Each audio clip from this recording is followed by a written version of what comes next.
Good evening, everyone. Thanks for joining. We're just going to wait a couple of minutes till we get some late arrivals coming. Thanks for attending this evening. Be Sean and I presenting today on marketing your private practice and how to attract your first patient. So we'll just give it a couple of minutes and then we'll get started. We will record this, so if you would like to watch it again or you want to pass it on to a colleague, we will send that round tomorrow. We Please use the chat functions if you want to ask questions. There's probably a small number of us this evening, so if you do want to unmute yourself during the Q&A and ask questions of myself or Sean, then you are welcome. So please do that. And yeah, thanks for attending. So I think, well, Sean, I think we get started because I know, having done these a few times, that people do tend to join a little bit after the start date. Everyone's busy seeing patients, so let's get going. So can everyone see my screen okay and can hear me okay?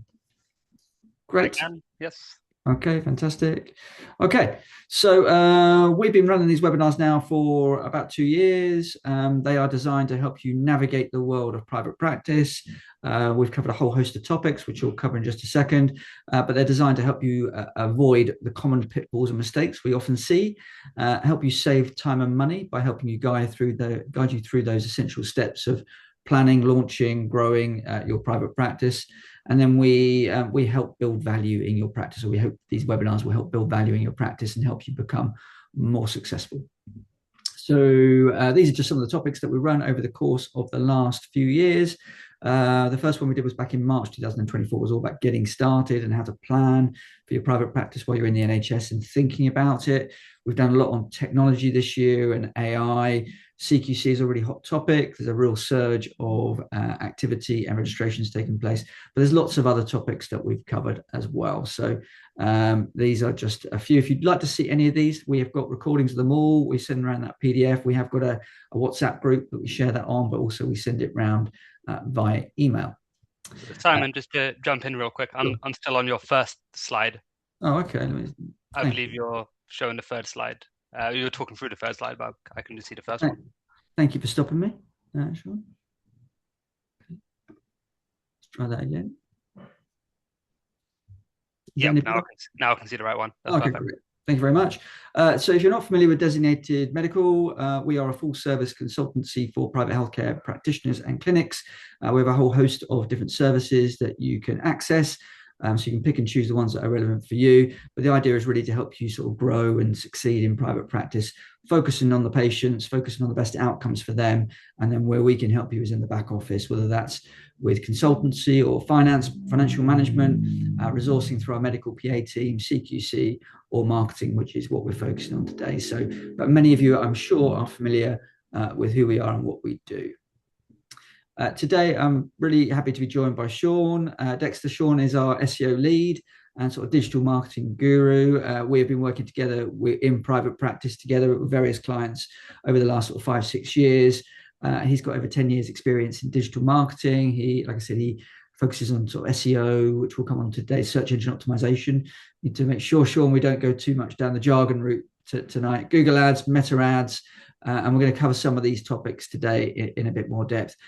My background, I'm the Chief Marketing Officer at Designated Medical. I've got over 25 years experience in marketing and operations, and I've been working in private healthcare for the last 10 years, with the majority of that being spent helping doctors set up and grow their private practices. So you're in good company this evening. And again, thanks for attending. So this is what we're going to cover today. And Sean and I will kind of share the slides between us.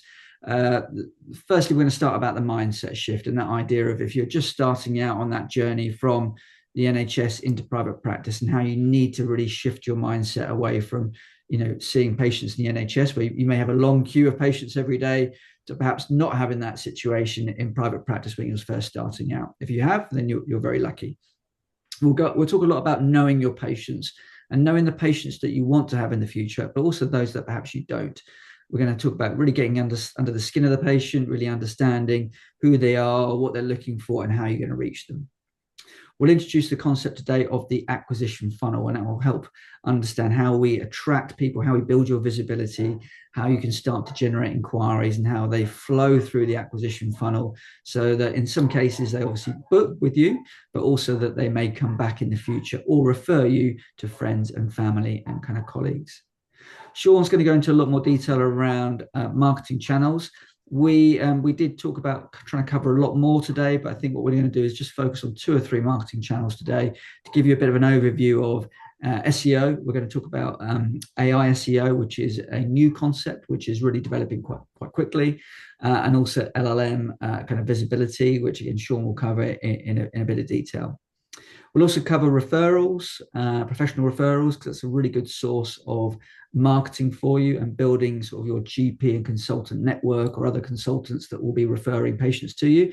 We often find that they convert at a better percentage than those being found through your website or through Google Ads.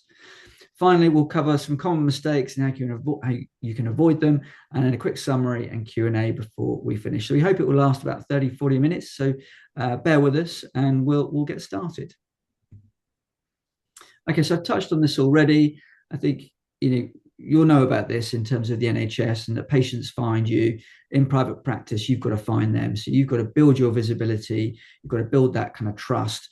And you've got to look at ways in which you can get in front of them so that they come through to you and become your patients. Marketing is not optional. So every private practice that we work with does some form of marketing. That doesn't necessarily mean that you need to be spending thousands of pounds a month on advertising, but it may mean that you need a website. You need to update it on a regular basis. You want to update your social channels. You may want to do some referral marketing in terms of your professional network on LinkedIn. So marketing, there's lots of different shades of marketing, but you will need to do some form in order for you to be successful. You're in the private sector, therefore you are competing with other clinics and practitioners. So you really need to understand what that competitive landscape looks like and why a patient would choose you over another clinic.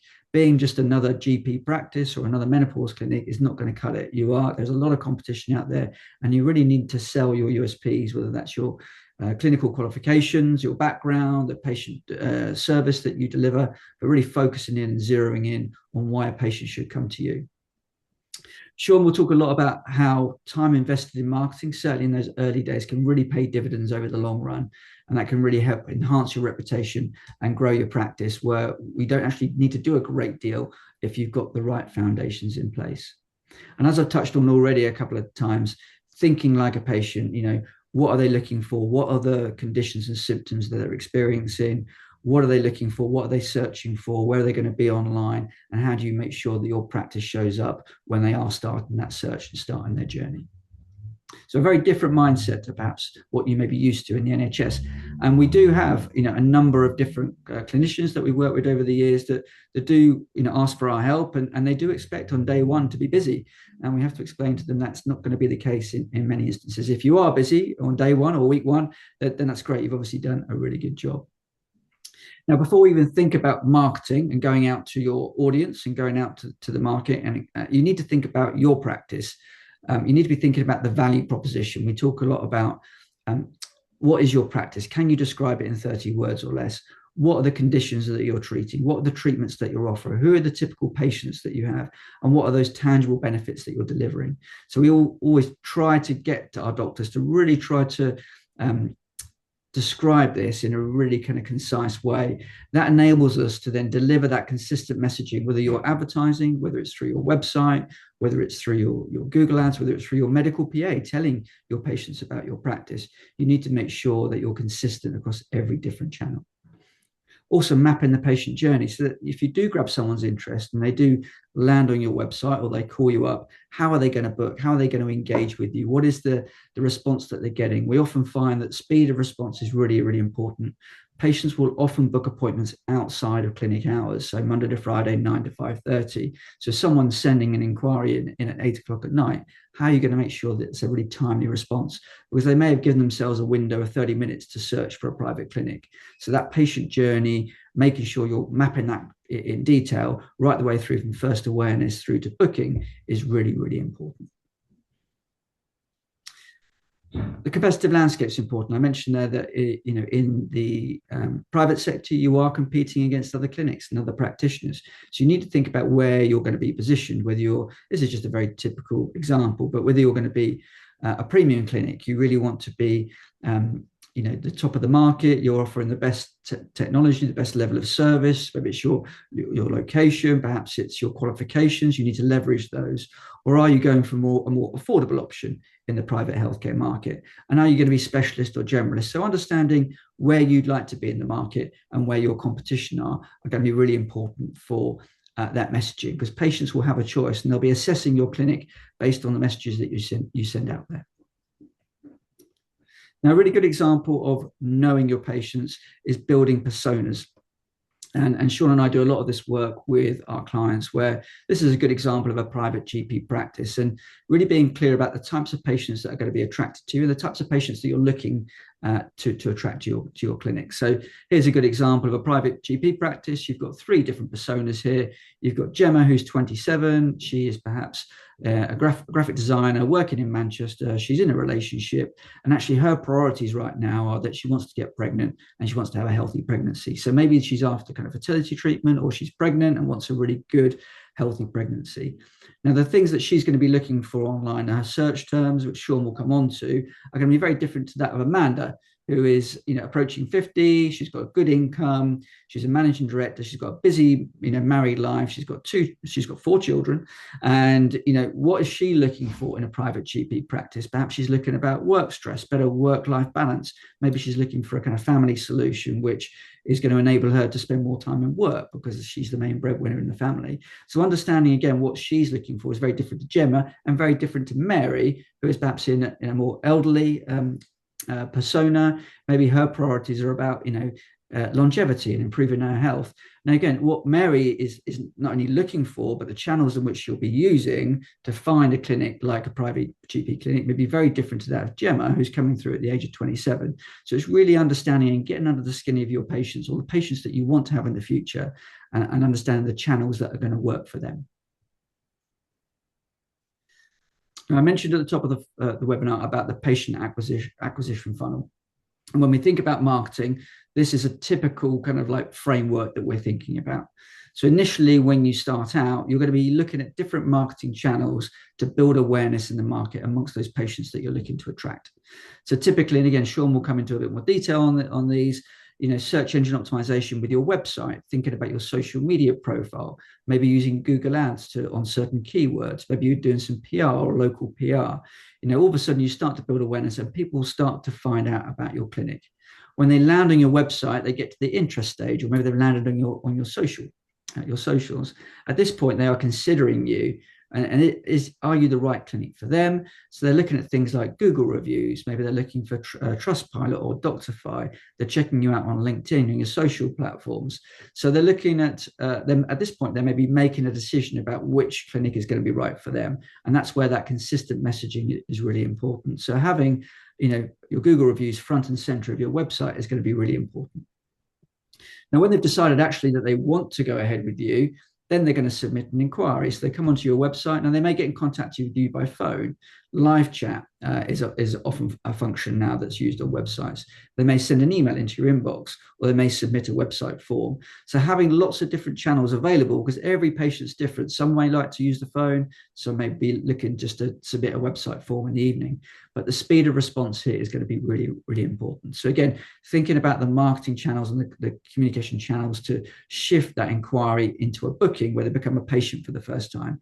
How are they going to book? Can they book online? Do they have to book via the phone? Are they booking via a hospital? So thinking about how they become a patient of yours.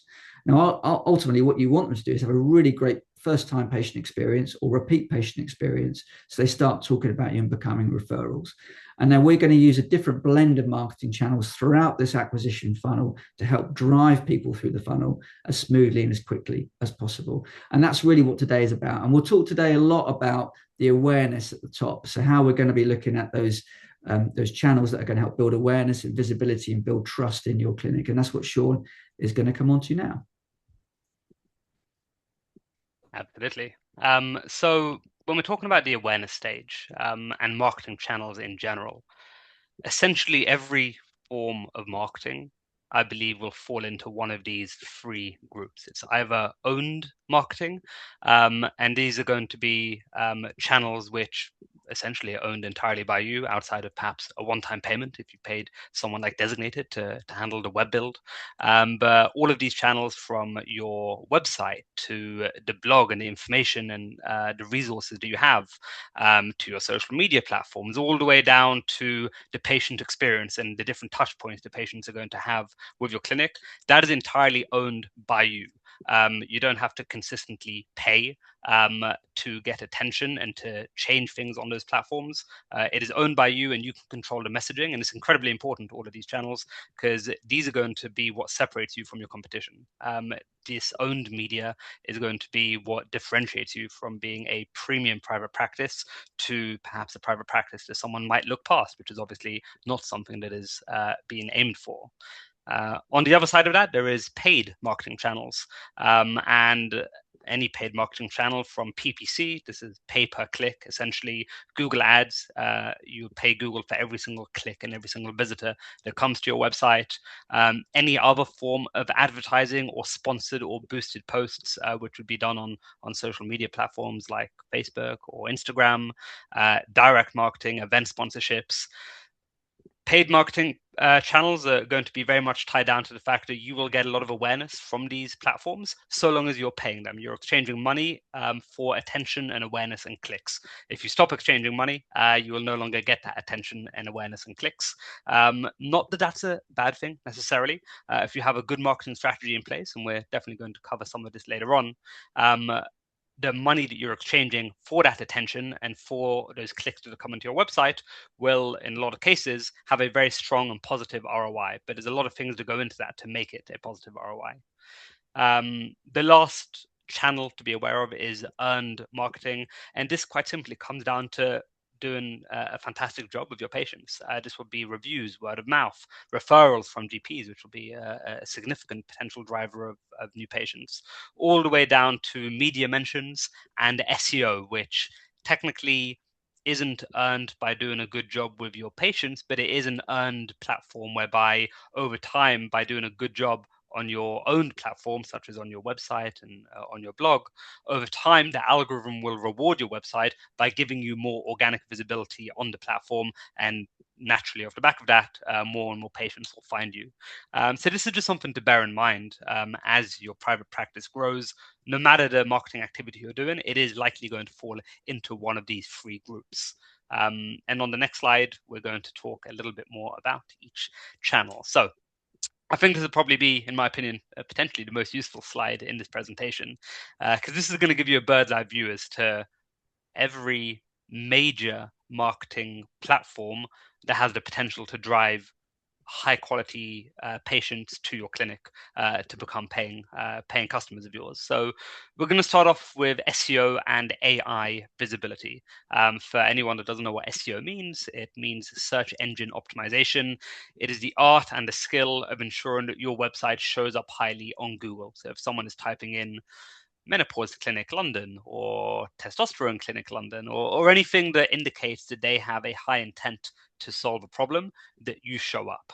Now, an important thing to understand over here is the SEO and also AI visibility, aka showing up if someone is looking for a solution on ChatGPT, is not a quick fix. It is very much a long-term play. It can take 3 to 6 months to build up that trust in the algorithm. And in a lot of cases, ongoing work is required to maintain a top position on ChatGPT and on Google. And again, we're going to cover SEO and AI visibility in a lot more detail in the next slides. But for a lot of my clients, it is a massive, massive driver of new patients because at the end of the day, people trust Google, and people in this day and age trust ChatGPT. If someone types into ChatGPT, what is the best compounding pharmacy to work with, and ChatGPT recommends a clinic or private practice, a lot of people will take that at face value and assume that that clinic is trustworthy. And the same thing goes for Google. If I'm sure everyone here uses Google, if you're typing in anything such as, I don't know, cheap flights to Indonesia, for example, you will click on the first few sites that you see, and you'll trust that they will provide you a cheap flight. Probably Skyscanner will be in the top position, and you trust the Skyscanner is trustworthy just off the fact that they are showing up highly on Google. So this is definitely a longer term play, but it's something that shouldn't be overlooked at the beginning, because the earlier you get started with implementing a good SEO strategy, the quicker that initial period of trust builds up, and you get to a point where you now have that visibility that you need. Now, on the flip side of SEO is Google Ads. And the outcome is actually quite similar. You show up on the same platform. If you're typing in testosterone clinic near me, you can show up by paying to show up in the top position. The difference is, as we talked about on the previous slide, it is a paid media channel, aka as soon as you stop paying, you will no longer have that visibility. You're paying for every single click. I'm not sure if everyone was aware of that, but if you're running Google Ads, every time someone clicks on that ad, you're paying between 20p to £1.50, even more if it's a very competitive term, perhaps to do plastic surgery. You're also capped by the amount of people that are searching for your service every single month. Let's say you are limited by location. For example, if you're an online menopause clinic, you can treat patients across the UK. If you are someone that treats a very particular issue, and you are restricted by location, aka you need to do in-person consultations, there may be only so many people that are searching for that every single month in your immediate area, and that may be a limiting factor. Now, again, there's pros and cons to everything. The massive pro of Google Ads is that you don't have to wait 3 to 6 months to get the algorithm to trust you. You simply hand over your money. Of course, optimize the campaign. There's a lot that goes into ensuring that you're showing up for the right keywords and you're getting in front of the right audience. But essentially, you can start getting inquiries within the first month with Google Ads. So there's definitely pros and cons to it. Now, the bottom two squares to talk about is social media. On the left-hand side, we have Meta video ads. And by Meta, I mean Instagram and Facebook. They're both owned by Meta now. And there's a lot of potential over here with video ads. I don't know how comfortable everyone is being on camera, but video ads, without a doubt, convert better than any other type of ad, because people get to know, like, and trust you by seeing your face consistently on their feed. And again, with this, you're paying to be in front of them. You have the ability to generate demand. This is the biggest benefit with running a video ad campaign. Instead of waiting for people to search for a testosterone clinic, you're actually getting in front of them proactively, showing up on their feed as they're scrolling through social media, and highlighting the pain points, the symptoms that they're likely experiencing, and then providing them with a solution to that and an opportunity for them to book in a consultation, for example. A Meta ad campaign that is optimized correctly can be a fantastic driver of inquiries, and is something that we will cover in another webinar, not in this one, but just planting the seed over there is a massive, massive opportunity over there if it's ran correctly. Now, the last one to be aware of is organic social. Similar to SEO and Google Ads, you can pay to be in front of someone on Instagram and Facebook, or you can simply post consistently on the platform, put out good content, and don't put any ad spend behind it, but just hope that over time the algorithm begins to show your content to the right people, and it will. The big thing to be aware of over here is, unlike SEO, organic social, aka just posting consistently, putting out video content, is A, very time consuming, and B, can take a lot longer than SEO on Google, for example. I always say to clients that ask me, should we start on organic social? Absolutely, it's free. You can quite literally take out your phone, film videos every single day, talk about the issues that patients are talking to you about, the problems, the symptoms, the solutions, and you can put that content out there. What that will definitely help with is if someone is searching for you online and they come across your website, a lot of the time they will look you up on social media. And if they see a social media that is full of videos of you and it's engaging, and again, they feel like they know, like, and trust you, that will help convert someone.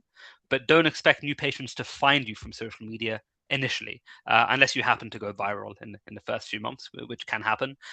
It is very much less so an acquisitional channel and more so a nurture channel. People will find you from other channels, look you up on social media, and if they see you're putting out great content, they're a lot more likely to convert. And again, over time, the right strategy will actually lead people to finding you from social media organically, but it will take a long time for that to happen. So just important to be aware of that.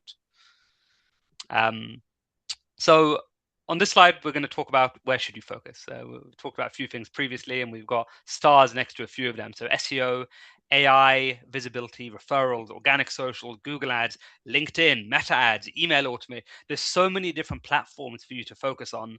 A common thing I hear from clients is, well, where do we focus? Where do we start?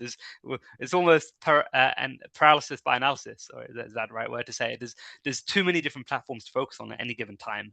So for this presentation, we're going to focus on the top three, and in future presentations, we're actually going to talk about how every platform, if approached in the right way, can actually connect together very well, whereby an idea that you have for an organic social post can translate into an email that you send out, can translate into a blog post, can translate into you putting paid media spend behind it. But again, we'll cover that in future webinars. For this one, we're going to focus predominantly on SEO, AI visibility, and referrals. So if we move on to the next slide, perfect. So again, what is SEO? SEO stands for search engine optimization, and this is the process of optimizing a website to increase your visibility on search engines. And when we talk about search engines, we're predominantly talking about Google, and obviously in this day and age, we are also talking about ChatGPT and Gemini or Claude or any other LLM that people use. Now, as we can see in the image over here, I think it's important to make it very clear what is an organic result. So when you type in something like TRT clinic near me, the first results you'll actually see, they have a little sponsored badge above them. That is a Google ad. If you were to click on Manual's ad over there, they've actually rebranded to Voy recently, you will cost them between £1 to £2. And again, if you want to run your own Google ads, you will be spending for every single click that comes through over there. As you scroll down the page, you will then see the organic results. The first organic result we see over here is the Center for Men's Health.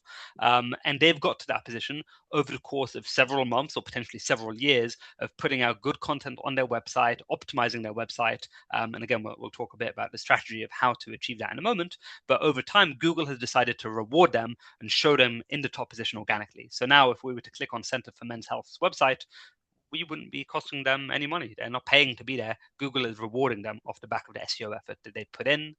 Likewise, on the right-hand side, we also see the organic maps listings. And the majority of the results we see over here, we also see Center for Men's Health with that 4-star rating. They get there organically. It's very much tied to the SEO work. SEO spans across organic search and showing up in the maps. So that's just a bit of an overview as to what SEO actually is visually. A few interesting stats around private practices with regards to SEO. There are 6.75 million health-related searches every single day. 7% of searches on Google every single day are actually healthcare related, and that is a significant portion when you factor in the total number of potential searches that exist for any different topic. 80% of internet users have reported performing a health-related search in the previous year, which should speak to the significance of ensuring that you're showing up when your patients are searching for this. 38% of health-related searches actually inquire about symptoms, aka menopause symptoms or symptoms of low testosterone, which again speaks to the kind of content you may want to be putting out on your website. And lastly, 77% of patients use Google before scheduling an appointment, which again speaks to the significance of ensuring that your practice is visible on Google and, of course, in this day and age, visible on ChatGPT to ensure that they can find you and then book an appointment with your practice. So let's dive a little bit into more detail around the kinds of searches that you want to be showing up for. Now, to simplify things, there is only really 2 distinct categories that a potential patient could be searching for. There is a top of funnel keyword, and this will tie into information. This may be people looking for information on symptoms, such as I mentioned a moment ago, symptoms of low testosterone. They could be looking for ingredients or impact of a potential ingredient in a medication, such as aromatase inhibitor side effects. Or they could be searching how-to queries, such as how to increase testosterone levels. And again, these are all topics that you would probably want to write about on your website, put together blog content for. And if you're very smart, again, all of these pieces of content could then translate into YouTube content, organic social media content, etc. But on a fundamental level, this is content that you're going to want to be releasing on your website. However, point 2, I would actually say, is probably the most important area of SEO to focus on. And this is bottom of funnel queries. And when we talk about a funnel, again, this is something Simon touched on earlier. You want to view it as the top of the funnel is where you're going to get a lot of searches. People are looking for symptoms of low testosterone, how to increase testosterone. You're going to get tens and tens of thousands of people a month that are searching for information. But as you go narrow it down the funnel, you're going to get less people searching, but the intent of those people is going to be a lot higher. For example, if someone types in TRT clinic or menopause clinic near me, the likelihood of them reaching out to you, if you are in fact a menopause clinic, and booking in a consultation is significantly higher than if someone has typed into Google symptoms of low testosterone and then find your website. And the reason is due to the intent of what they're typing in. If someone's looking for symptoms of low testosterone, they're looking for information, versus if someone is typing in TRT clinic or hair loss consultation or menopause clinic near me, they're looking to take an action then and there. They have a much higher pain point. They've already done the research. They've already tried to get a referral from someone and didn't find a good referral. And they're now on Google searching for a clinic that can help them with their exact pain point. And we normally start off the SEO journey focusing on all of these bottom of funnel queries, because again, they normally lead to the highest quantity and quality of inquiries that will come into your private practice. So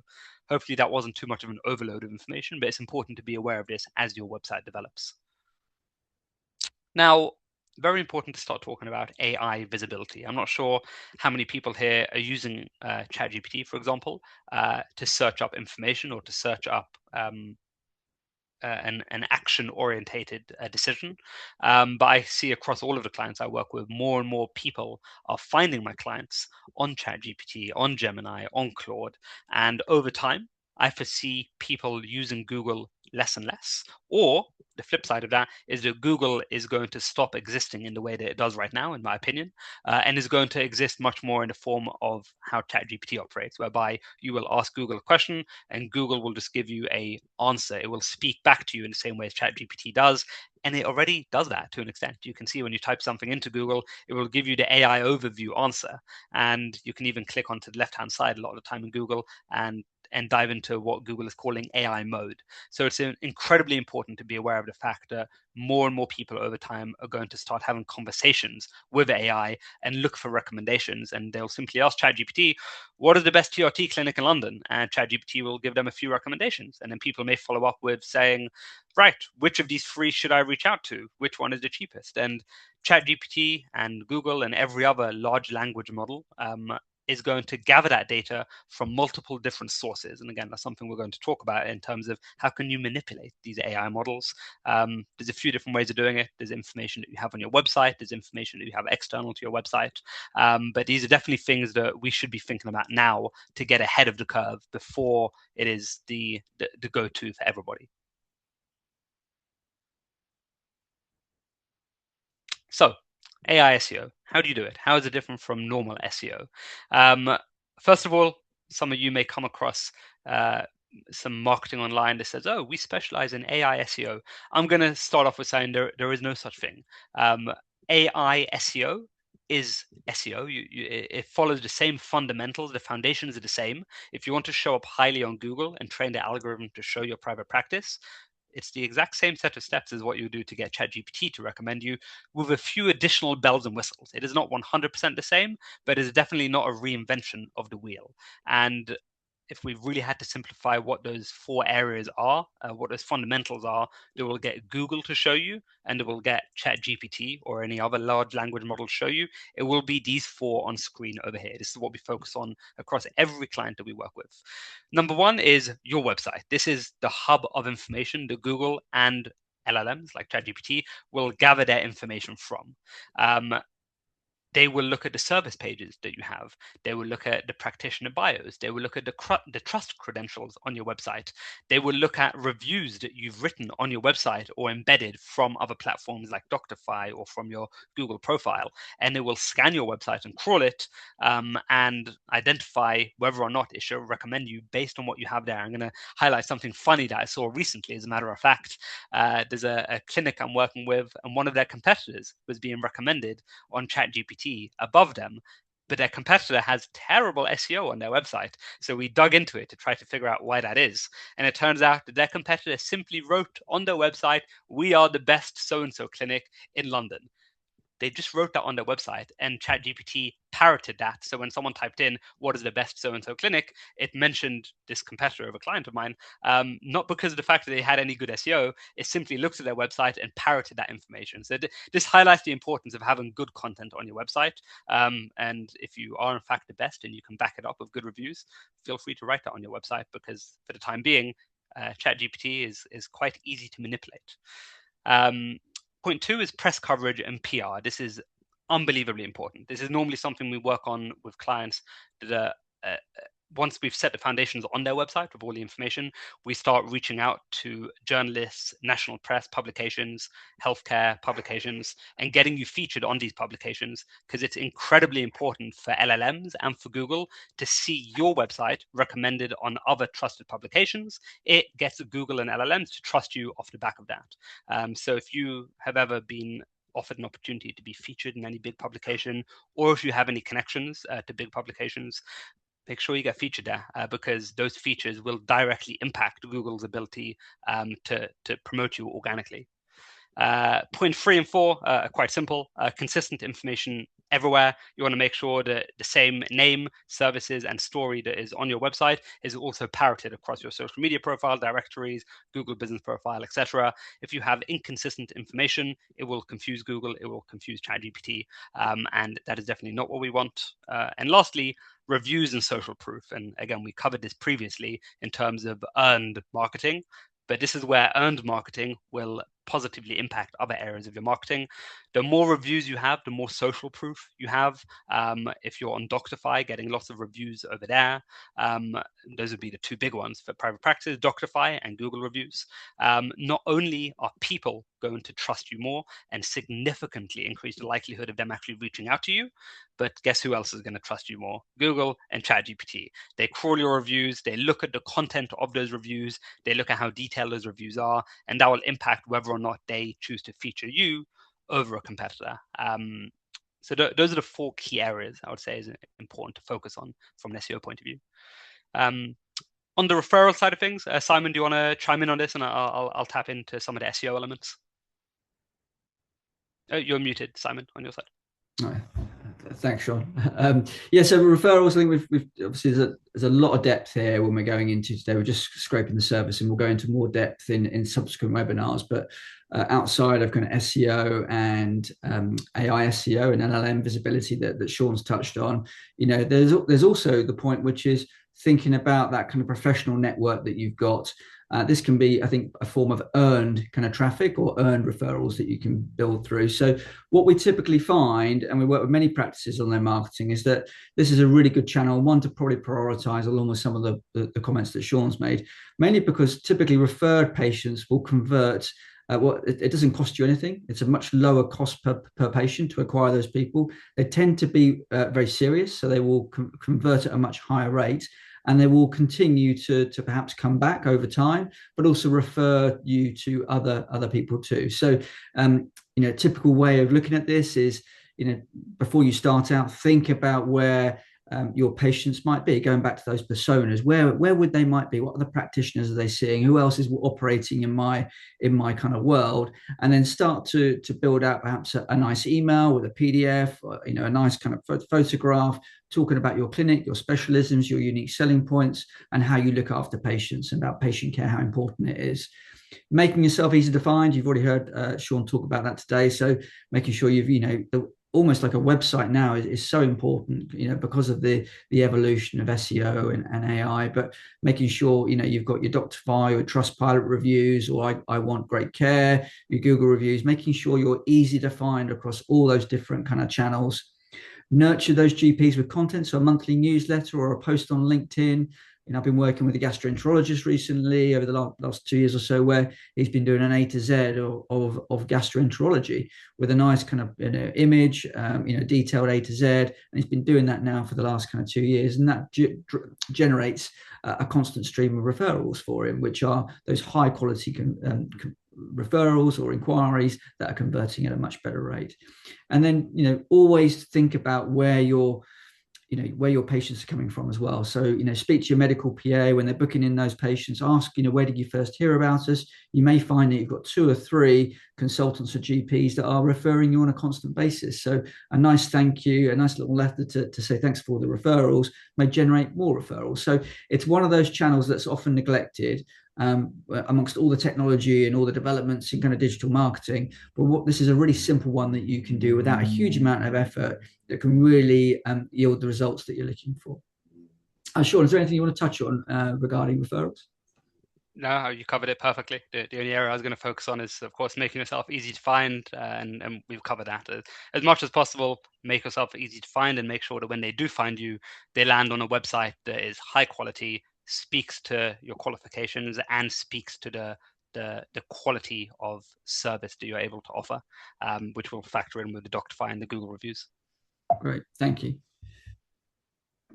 Okay, so we're just coming to the end now, and we thought it'd be useful just to, we had a discussion earlier today just about what the common mistakes that we're seeing and how do we fix them. So I think we'll share these amongst us. But I think one of the things that I typically find is, I had recently a kind of BHRT clinic I was talking to, and and they were saying I need help with marketing, and I was saying, well, we need to understand your practice, and we really need to understand what you're different to everybody else that's out there. And he really didn't get it, and I tried to explain it in terms, but pick a lane. I'm a private GP. It's much harder to market than I'm a GP that specializes in complex hormone health. You can't be all things to all people. If you're trying to be, the marketing budget you're going to need to appeal to that huge audience is going to be enormous. So you're much better off picking a lane, focusing on a niche, developing that niche, and then perhaps expanding in the future. Otherwise, you're just not going to be able to make any traction whatsoever. So I think that's certainly something that we see is not having that sort of differentiation, that clear message, and being too generic. Sean, do you want to take the next one? Yeah, perfect. If we go down the list on the left-hand side, not putting your patient first with your marketing. So important. This is something I see all the time. I mentioned a moment ago talking about the qualifications on your website, but I have had a lot of experiences with private practice owners that try to make their website and their marketing all about themselves. Me, my qualifications, my expertise, which is incredibly important. Don't get me wrong. I'm sure everyone that's here on this webinar has incredible qualifications and has worked incredibly hard to get to where you are. However, from a patient point of view, they don't initially care about you. They care about them. They care about the fact that, are you speaking to their pain points? Are you speaking to their exact symptoms and the world that they're currently experiencing? If they're experiencing menopause symptoms, are you highlighting what their current issues likely are on the website before you talk about your qualifications? So your website should follow a natural flow where you put the focus initially on the customer, on the pain point, on their symptoms, talk about what the solution is to that. And then when they know that you understand them and understand where they are, then you can start talking about your qualifications and the specialities that you have to back up the fact that you can actually help them. But that's something I see very, very commonly in private practice clinics. Yeah, no, absolutely. The next one down is that spending on advertising before fixing the website. So, having a really good quality website is important. Again, your first impressions count. So, it's worth investing in a really good logo. A nice professional. If you look at the market, you look at the competition, you're going to want to stand out against that competition. But one of the big faults we do see with clients is they come to us and say, "Well, I've been spending £500 or £1,000 on Google ads or Meta ads." And then we go to their website and you can't book online, or there's no form on the homepage, so you can't capture email addresses to follow up with those patient inquiries. So don't be spending money on marketing until you've actually worked on that conversion funnel that we spoke about earlier, and that when that inquiry drops into your inbox or the phone is ringing, that someone can respond in a fairly quick time to try and convert that inquiry into a patient. So you can spend money on also you can spend effort and resources on your other marketing like your referrals, but going out and spending money on advertising or Meta ads or Google ads that Sean mentioned earlier, is a no-no until your website is, really tip top and in really good shape for converting those inquiries into patients. Next up, which I feel like I've hopped on about quite a lot now, so quite fitting that this falls on me, reviews. Many reviews as possible, guys. The significance of getting a high quantity and quality of reviews just cannot be understated in any way, shape, or form. You want to be focusing on getting as many good quality reviews on your Google business profile as possible, and most likely on Doctify as well, which again is very common in private practice circles. This is going to be one of the key differentiators between whether or not a patient books with you, or at the very least, even arrives on your website. If they see you have 5 reviews and a competitor of yours has 200 reviews, it's just instinctive. It's human nature. People are going to click on the one with the most reviews. Now, obviously, you're not going to be able to get 200 reviews off the bat, but start building that up now. Reach out to every patient that you've had. Hopefully, they've all had great experiences with you, and get as many reviews as possible across Google and on Doctify.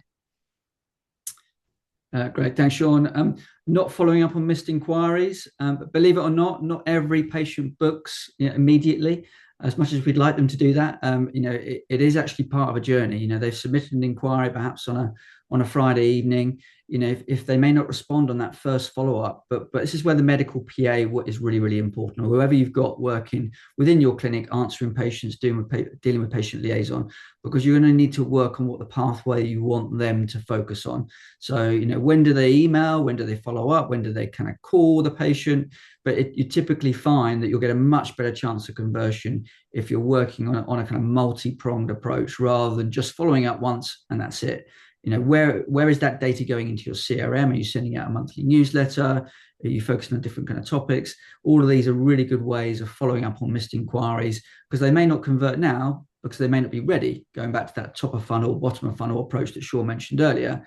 But therefore, keeping in constant contact with them ensures you're front of mind, and they then may be ready in 3 months' time and convert at that point. And finally, Sean, do you want to touch on budgeting for marketing? Yep, absolutely. Having no budget for marketing, unfortunately, again, is something we see quite often, and that is a recipe for failure, in my opinion. That puts you in a position where you are significantly halting the potential growth of your private practice. The way it is right now is the biggest customer acquisition channels, Google Ads, Meta Ads, and SEO, unfortunately, do require paid spend, either working with a specialist or putting marketing budget behind your Google Ads or Meta Ads, etc. And if you're not doing that and your competitors are simply going to be in front of more of your ideal patients than you are, which means that your ideal patients are going to find your competitors and book with your competitors instead of yourself. There's only so many people each month that are looking for any particular symptom, issue, etc. online, and it's incredibly important to be in front of as many of those people as possible, so they end up coming to you instead of your competitors. And the way to do that is to make sure that there is an allocated budget for marketing every month. Now, what does that budget look like? We could probably do an entire webinar just on how much should you spend on marketing. But having a budget set aside from 500 a month up to 2,000 a month, and obviously as your clinic grows, 2,000 a month may be actually very small for certain clinics. As clinics we work with that are spending significantly more than that. But ensuring that you have marketing budget set aside every month with the vision for that marketing budget to drive patients to your clinic, which will in turn, of course, increase the income that you have at the clinic, which you can invest more into marketing, is unbelievably important. It's the foundation of everything that we're talking about. Yeah, one extra point there, Sean, would be you need an appropriate level of budget for the amount of patients that you want to see. So the difference of stepping out of the NHS and doing 2 or 3 days a month, is very different to someone who wants to commit sort of, within the next six months, go full time into private healthcare. So you're going to need a much bigger budget, if you want to be at full capacity in 6 months' time, compared to someone who's working 1 day a week, and a Saturday morning seeing patients. So again, having some allocation of marketing budget for your practice is really important, but it needs to be appropriate to the level of demand and the number of patients that you want to see, which then links back in with your financial plan for your clinic. So again, I think that's a good topic, Sean, that we should probably cover on another webinar, because I think it's probably half an hour in itself just talking through that. But so maybe that's one we'll do next time up. So to summarize, hopefully, it's been a useful webinar this evening with Sean and myself. We've got time for a Q&A, but to summarize, that mindset shift, you're now running a private healthcare business. Patients have a choice. Marketing isn't optional, even if it's doing some low-level marketing where you're allocating half a day each week to build your website, to make sure you're driving those referrals, building your content on your website.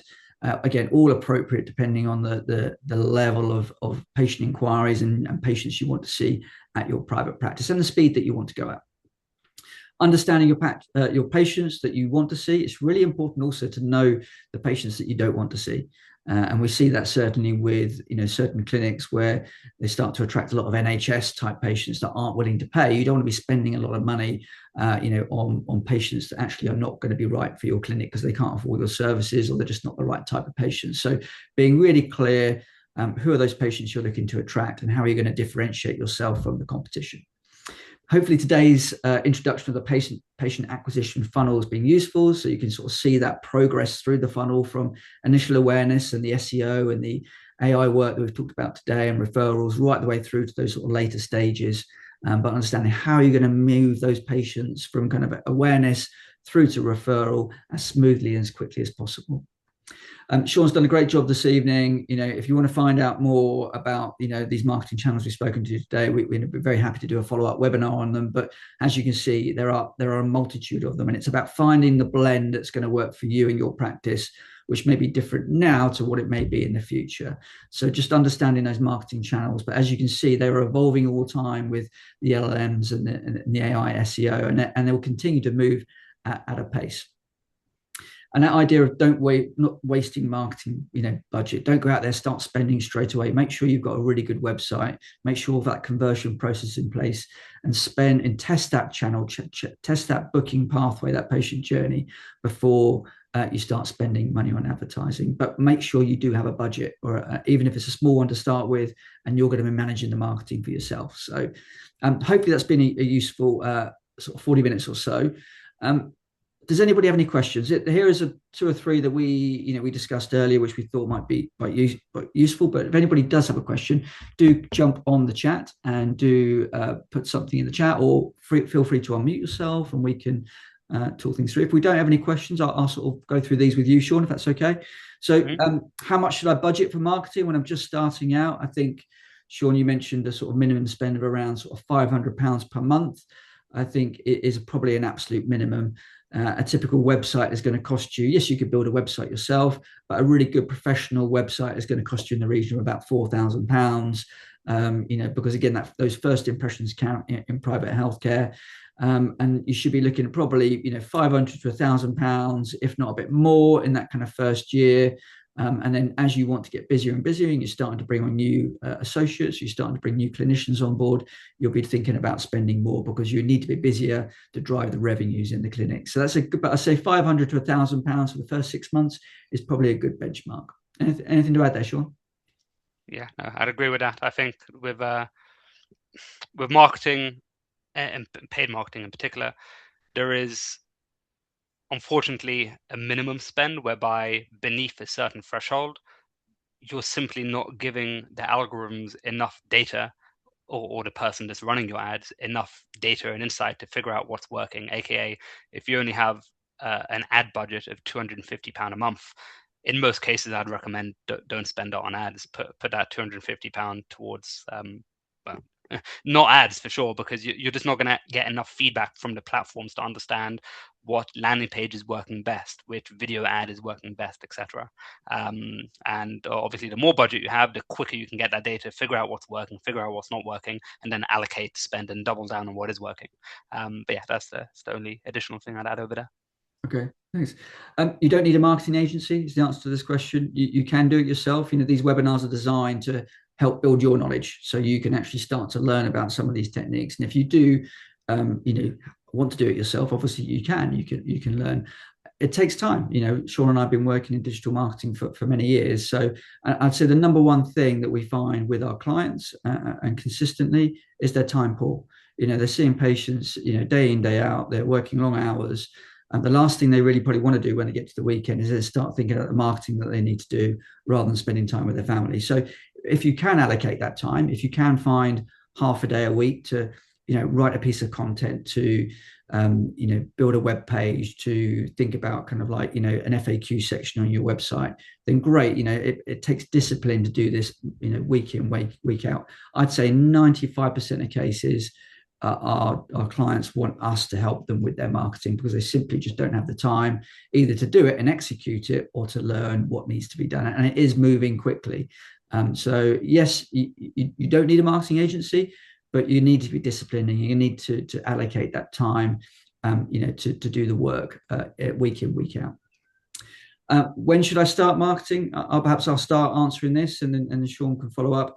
I would recommend that you don't want to start marketing. You certainly don't want to spend money on advertising, building awareness before you're able to see patients. So let's give an example of that. You're going through CQC registration. You certainly wouldn't spend money on advertising before patients can actually book with you, because those opportunities will go by. People will find other clinics they can go to. It's not really going to help you. However, you should, in the run up to that CQC registration, and what we recommend is build your brand. You should build your website. You should build out your treatments page and your conditions page, your bio page, your FAQ page, because what that means is at the moment you get through CQC registration, you're already starting on the front foot. Your website has already been registered by Google. You're already on your way, rather than waiting for that CQC registration certificate to come through and then getting started. It's going to take 3 to 6 months, as Sean highlighted earlier, to get up and running. So trying to do the same at both the marketing and the CQC at the same time is often recommended. And what we recommend is building marketing over time. It's not a shot in, a shot in the dark, a one-off hit. It's about building momentum over time across all these kind of this multitude of channels. Anything to add there, Sean? Yeah, I'd agree with all of those points. So none on that one. And I'd say, website wise, it's important, as Sean has highlighted today, and it's the number one thing that Google and ChatGPT, Gemini, and Claude are using to base their decisions on. So, if anything, a website is more important now than it was 12 months ago for those reasons. So when we talk about our CQC webinars, we always say, well, you don't need a website to go through CQC registration. And not everybody on the webinar today will need to have CQC registration, because we'll have many surgeons on here today. But now it's important to have, people are going to be basing their decisions whether to go with you or somebody else based on your presence online and the quality of your website and the quality of the patient journey and the quality of information that you're making available. So it's not something you need to do before anything else. I think, a logo, a brand, a website is an important part of growing and being successful in private practice. Again, Sean, anything to add there? Yeah, just to piggyback off what you said, is cannot understate or overstate the significance of having a website and having a good website at that. It's the main asset that you will own in your private practice that will influence, in my opinion, the success of your private practice. Unless you have a following on social media of hundreds of thousands, then maybe you don't need a website. But assuming that's not the case, having a strong website, algorithms can crawl and that people can find and convert from is the most significant thing that you can do for your private practice. It is really the underpinning of everything else. Okay, great. Thanks. I don't think we've got any more questions. So thanks everybody for attending. Next steps. We're always available. So hopefully some of what we've covered today is going to be of interest. We'll send around the recording. If you want to talk more, you want to have a conversation with Sean and myself, then do get in touch at info@designatedmedical.com. We've got a private practice group that you can kind of join. So we'll send that link round as well. So feel free to join that. And we post regularly around that. And we encourage our community and our practitioners to do so. We are continuing our webinars into sort of 2026 as we move through the spring. We're going back to CQC next month. I think the one after, Sean and I have planned another one in June where we're going to talk a bit more about marketing, about these channels, about the kind of conversion pathways and the things you need to think about, and taking that holistic kind of view of marketing. So that will come back end of June on that one. But next month's all about, we're dealing with a huge number of CQC registration applications at the moment that continue to, the times with the CQC has certainly improved over the course of the last 12 months or so. So if you're in that process or you're thinking about it and you want to know what that CQC interview process looks like, then join us next month. I think Dion, our head of medical operations and head of CQC, will be hosting that one with me. And that is all for tonight. We'll send around the recording tomorrow. Thank you for your time. Here's our contact information should you want to get in touch. And yeah, we look forward to seeing you next month. Thanks, everybody. Thank you, everybody. See ya.